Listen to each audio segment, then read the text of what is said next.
real attempt by me. Well, it's a collaboration really between the client and me. What is it that you need that perhaps I can give? And if I can't give it to you, where else can you go? Okay, okay. So any final thoughts, Norma, on that you want to convey about person-centered therapy here to people who have only come across it sort of in passing, because it became big in the 60s, the 50s, 60s, and then it's sort of 70s, and then it's kind of dropped down again as there's been more sort of doing therapies, what I would say around Yeah, in the current day. People feel more compelled to do a lot, although I think with the onset of mindfulness, the mindfulness sort of therapies coming through, that there's actually now again a more valuing of being than there was. yeah, So in that sense, I think there are certain areas of mindfulness and person-centered therapy that actually do sort of link quite closely together. yeah.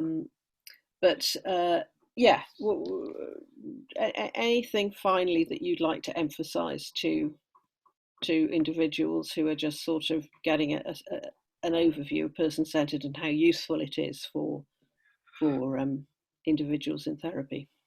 I think, yeah, is to, if you're, I think a lot of person-centered counselling is misinterpreted and it's misunderstood. Like I was referring a short while ago to the core conditions being, necessary and sufficient when they're not. You mentioned that it's perceived to be passive, but it's not passive. I work harder than I've ever worked in my life to really understand and to be with. Because when you really understand, that takes you into people's real pain and fear, and reluctance to share themselves. That's not passive. That's a real willingness to be with them in whatever state that they are. I think there's a misunderstanding as well, and it probably has a hint of truth to it, that the person-centered approach concentrates too much on autonomy, on being an independent person. And I think from my growing understanding of working with clients, yes, that's important.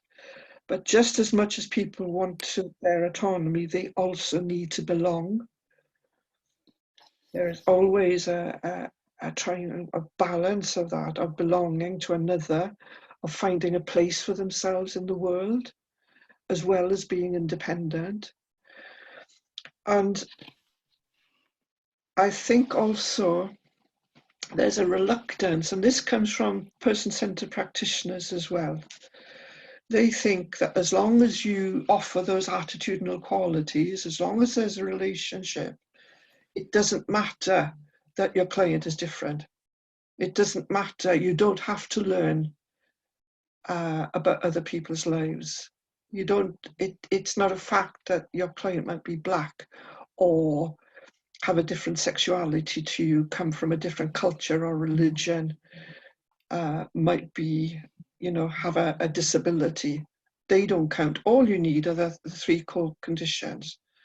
And that's not the case. We are obliged to learn. If we've got to understand people from their perspective, then it is incumbent on us to really learn about difference as well. And to, and I think again, maybe from within the person-centered approach, there's a reluctance to research and to understand the approach better. I mean, I've stuck with the client-centered, the sort of classic view, because it sort of fits with my way of thinking about people and how I might help them. But there are many, many of my person-centered colleagues who have gone on to dispute some of Roger's ideas and to take it forward. And he would have clapped his hands. He'd have said, yes, that's what you've got to do. He never said, this is the only way that you can understand people. And he would have really engaged in the current research and understanding of how the approach is developing. So I think it comes from within and without the approach that people don't quite understand it. For me, it falls short when I lose trust in it, lose trust in the approach, lose trust in myself, and lose trust in the relationship that I have with the client. That's when it falls short. And it mainly happens when I hear an old siren call of, you got to fix this for me, Norm. you got to do something for me. And that's an old siren call. I was the eldest daughter within a family who learned to fix stuff. It's where I found my acceptance and my worth. And I found any number of strategies to be able to do stuff for people. Yeah. And it worked, of course it worked. And I applied it in my early training, in my understanding of Gerard Egan's skilled helper, in my integrative approach, until I began to read and research for myself and do a lot of personal development and find that what actually I needed, and that part about being listened to and understood, was what a hell of a lot of other people wanted as well. Mm. Yeah, and to trust them that if I could do that, I could offer that kind of relationship, quite often they could sort their own lives out. Mm. Not a quick fix. Mm. Yes, and certainly I would say that in my experience as a tutor and as a counsellor, you know, that when people have come back to me years later, sometimes they have, and said what I found most helpful was, and quite often it's something you've completely forgotten anyway, but it does focus around the themes of you believed in me.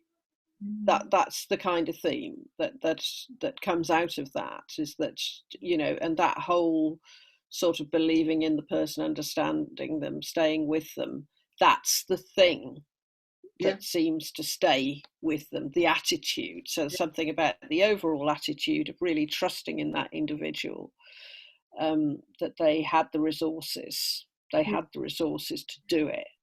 yeah, And that I would say has been a theme of feedback that I've had, and that's all around the person-centered attitudinal approach.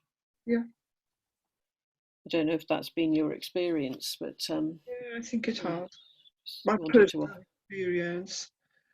And that, you know, when I go to my own therapy, it always sort of, oh gosh, I told you that years ago and you still remember it. And yeah, it's, you remember me, you saw yeah, me, heard me, yeah, you know, yeah, and yeah. it's yeah, life-giving without being Okay. dramatic. So thank you very much, Norma. It's been a, you know, privilege having a talk with you about this, about person-centered approach. So thank you. I'm going to stop the recording now. Very welcome. Okay, stop recording. Yeah, there we go.